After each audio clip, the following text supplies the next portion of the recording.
पंच परमेष्टि भगवान की जय। अनंत अनंत शुद्ध परमेष्टि भगवान की जय। देवादिदेव विश्वप्रोचि विश्वदेव भगवान की जय। वर्धमान जनशासन राशि वर्धमान महावीर भगवान की जय। परम पूज्य चारित्र चक्रवर्ती आचार्य भगवान श्री शांत सागर जी मुनि महाराज की जय। परम पूज्य सिद्धांत चक्रवर्ती आचार्य भगवान गुरुदेव श्री विद्यानंद जी मुनि महाराज की जय। श्रीमद जैन धर्म की जय। मुनि संघ की जय। जैनम जयतु शासनम विश्व कल्याण कारकम। उपस्थित धर्म स्नेही सत श्रद्धालु भव्यवर पुण्यधिक पुण्यात्मा महानुभाव। छोटा व्यक्ति भी कब बड़ा हो जाता है? जो उम्र में छोटा हो या धन वैभव में छोटा हो या उसका पुण्य कमजोर है, जो कभी आपके अधीनस्थ था, आपकी सेवा में तत्पर था या समाज में उसकी कोई प्रतिष्ठा नहीं थी, किंतु एक कैसे महान पद को प्राप्त हो जाता है। जैन वाङ्मय में अनेक ऐसे उदाहरण आते हैं जिसमें उनके ही अधीनस्थ सेवक उनसे बड़े हो गए। एक कथानक आता है धन्य कुमार चरित्र में, जो सुकृत पुण्य था, अकृत पुण्य के पिता के यहाँ पर नौकरी करता था। बाद में ऐसे कर्म का उदय आया कि अकृत पुण्य सुकृत पुण्य के यहाँ नौकरी करने गया।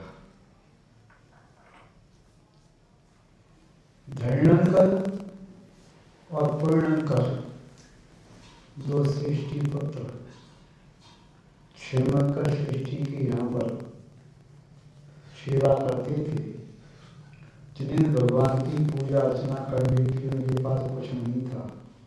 सेठ ने कहा, मैं आपको धन दे देता हूँ, इससे भगवान की महामय पूजन करो।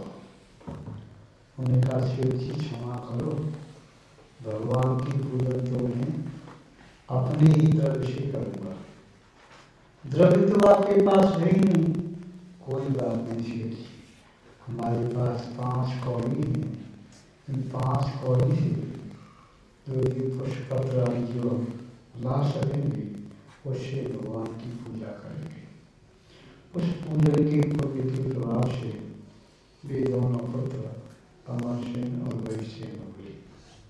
उन्हें अगले युग में 5 प्रकार के अनुपम फल प्राप्त हो गए। ऐसे और भी कई उदाहरण हैं। तो यहाँ पर सनातन धर्म प्रवर्तक तीर्थंकर शौर्य भगवान ने कहा है कि कनिष्ठा जो छोटा है वह भी ज्येष्ठ अवस्था को प्राप्त हो जाता है। कब? तो 6 बातें बताई हैं। 6 बातों को आपको भी स्मृति में रखना है। आचार्य मुझे कहते हैं, राजमान्यं धनाढ्यं च विद्या वैतं तपस्विना रणेशूरं च दातारं कनिष्ठाधीष्टमुच्यते। राजमान्य जो आपका सेवक था, नौकर था, भृत्य था, अनुचर था, आपके सामने याचक बनकर के आया था, किंतु उसका अचानक पुण्य का उदय ऐसा आया कि उसे राज दरबार में सम्मान प्राप्त हो गया। राजमान्य, तो वह राजमान्य अवस्था को प्राप्त हो गया तो वह अब ज्येष्ठ बन गया। आपका पुत्र ही यदि राजकीय अवस्था को प्राप्त हो जाए तो आपके पुत्र को भी सम्मान देना पड़ेगा। किसको सम्मान देना पड़ेगा? पिता भी पुत्र का सम्मान करेगा, क्योंकि पिता का जो पद है वह लघु है, पुत्र का बड़ा, उसका नौकर था, किंतु किसी प्रकार से उसकी अच्छी सर्विस लगे, जो IAS हो गया, IPS हो गया, IRS हो गया, IAS, अब वह प्रशासनिक अधिकारी है।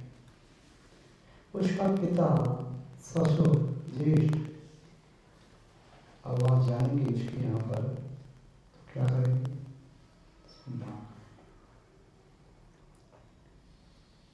घर में बेटा पिताजी के चरण सौभाग्य हुए,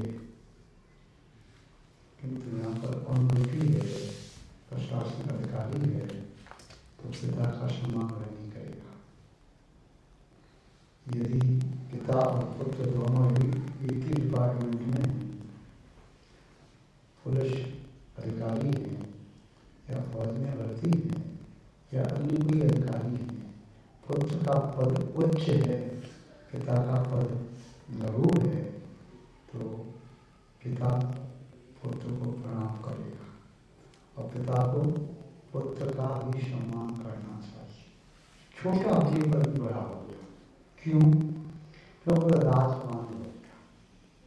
यदि राजा ने उसे मंत्री नियुक्त कर दिया, यदि राजा के राज हुआ करते थे, या सेनापति नियुक्त कर दिया, या राज पुरोहित नियुक्त कर दिया, या और भी कोई ऐसा पद दे दिया जिस पद का सम्मान सामान्य प्रजा को करना आवश्यक है, तो सामान्य प्रजा में रहने वाला उसका पिता हो, चाहे दादा हो, चाहे ताऊ हो, कोई भी हो, किंतु है अब कनिष्ठ नहीं है, कनिष्ठादि ज्येष्ठ अवस्था को प्राप्त हो गया।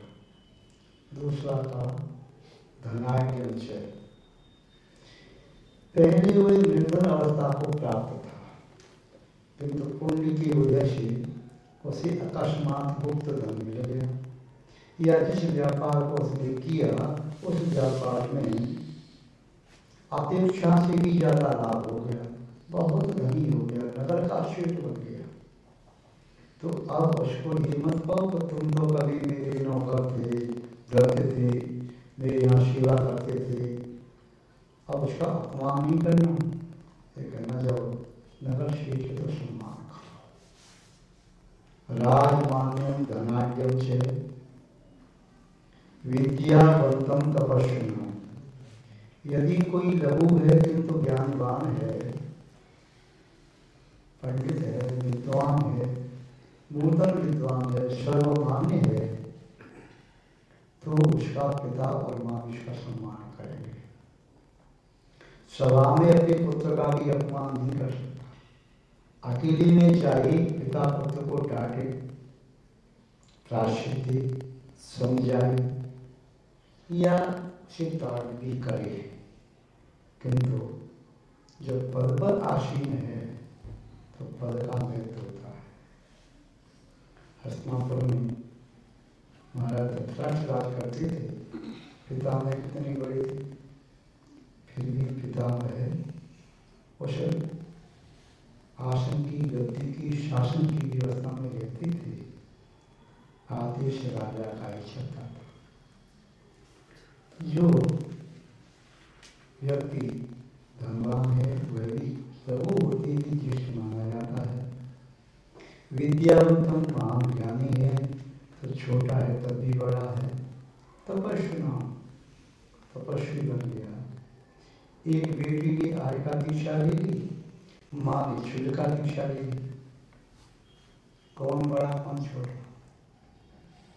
अब बेटी बड़ी हो गई, अब ये नहीं कि मेरी बेटी है, मेरी बेटी थी, अब अब तो माँ छूलिका है तो छूलिका माता जी आलिका माता जी को बदनामी करें, चाहे वह बेटी की बेटी क्यों हो।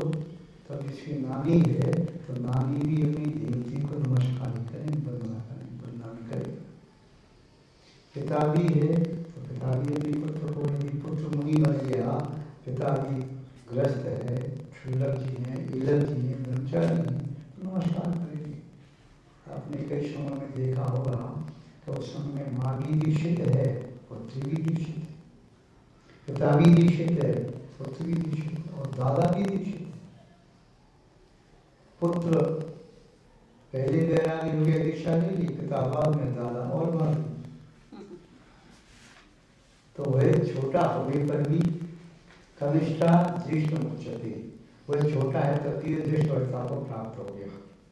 विद्यावतम तपस्विना रणि सूरम च दाता, यदि कोई सूरवीर है और उसने युद्ध में विजय प्राप्त की, सैनिक था कि इतना उत्साह दिखाया, इतनी क्षमता सिद्ध किया कि राजा ने प्रसन्न होकर के उसे उपसेनापति बना दिया। उससे बड़े बड़े जो वीर काल के नियुक्त कर्मचारी थे, अब वे उसे नमस्कार करने लगे। इसी कंपनी में एक व्यक्ति बाद में आया, तो अपनी योग्यता से, कुशलता से उनसे आगे पहुंच गया, जो से 10 साल 20 साल 30 साल पहले से उस कंपनी अपनी सेवाएं दे रहे थे। तो भले ही सेवाएं दे रहे थे और छोटी उम्र का यदि उच्च पद पर आ गया तो बड़ा भी छोटे को प्रणाम नहीं करता है, उसे छोटा नहीं कह सकते। रणेशूरम च दातारम, जो दान देने वाला दानी है, दान वीर है, दान कुशल है, तो फिर समाज के बड़े बड़े व्यक्ति भी उसका सम्मान करते हैं। बड़े बड़े मंचों पर उसे मुकुट पहनाते, माला पहनाते, शाल उड़ाते, उसको जय करते। भाई हम तुम्हारी पुण्य की अवहेलना करते हैं, तुमने इतना बड़ा दान दिया, धन्य तुम्हारी उदारता, धन्य तुम्हारी त्यागशीलता। तो यहाँ पर कहा कनिष्ठा ज्येष्ठ मुच्यते, ये 6 छोटे भी हों आपसे उम्र आदि में, किंतु इन 6 बातों से बड़े हैं। 6 में से एक बात भी आपसे ज़्यादा विशिष्ट है तो वह छोटा भी बड़े के द्वारा सम्मान की योग्य होता है। इस श्लोक के बाद पुनः देख लें। राजमान्यम धनाढ्यम च विद्यावंतम तपस्विना रणेशूरम च दातारम कनिष्ठा ज्येष्ठ मुच्यते। ये 6 बातें ध्यान रखना। यदि आपने 6 बातों का ध्यान रखा है तो लोक व्यवहार में आप निंदा के पात्र नहीं बनोगे और उस छोटे से भी आप लाभ प्राप्त कर सकते हो। यदि आपने अपने अहंकार का मर्दन किया है तो छोटा जब आपके द्वारा सम्मान को प्राप्त करेगा तो यह कहेगा नहीं भाई आप मेरा स्वयं तो आपसे छोटा हूँ, तब को नहीं भाई, ये तो पद की गरिमा है। किसकी गरिमा है? संग में जैसे मुनि प्रज्ञान जी महाराज पहले 3 साधुओं से लघु थे, वो प्रातः पर आसन हुए तो उनसे दीक्षा में बड़े साधु भी उनके चरण छूने के लिए, उन्हें प्रणाम करने के लिए, वंदना करने के लिए तत्पर रहे। धन्य महाराज, आपने अपनी योग्यता से उच्च पद प्राप्त किया है, इसलिए आपके चरणों की वंदना करते हैं। यदि कोई अहंकार ना करके कहे भाई मैं तो वंदना नहीं करूँगा, नमस्कार नहीं करूँगा, तो वह उसकी मूर्खता है और सिर्फ उसका ही अहित होगा। जब कोई व्यक्ति किसी प्रकार से बड़ा हो जाए तो उसके पद का सम्मान करना चाहिए। इस प्रकार यहाँ पर बताया कि ज्येष्ठ हमेशा ज्येष्ठ नहीं होता, कभी पुण्य की वजह से कनिष्ठ भी ज्येष्ठ हो जाता है और पाप की वजह से ज्येष्ठ भी कनिष्ठ हो जाता है। राजा भी कभी रंक हो जाता है, कभी रंक भी राजा बन जाता है। यदि रंक राजा बन जाए तो उसे राजा ही मानना चाहिए, रंक नहीं मानना चाहिए। आज बस इतना ही पर्याप्त है।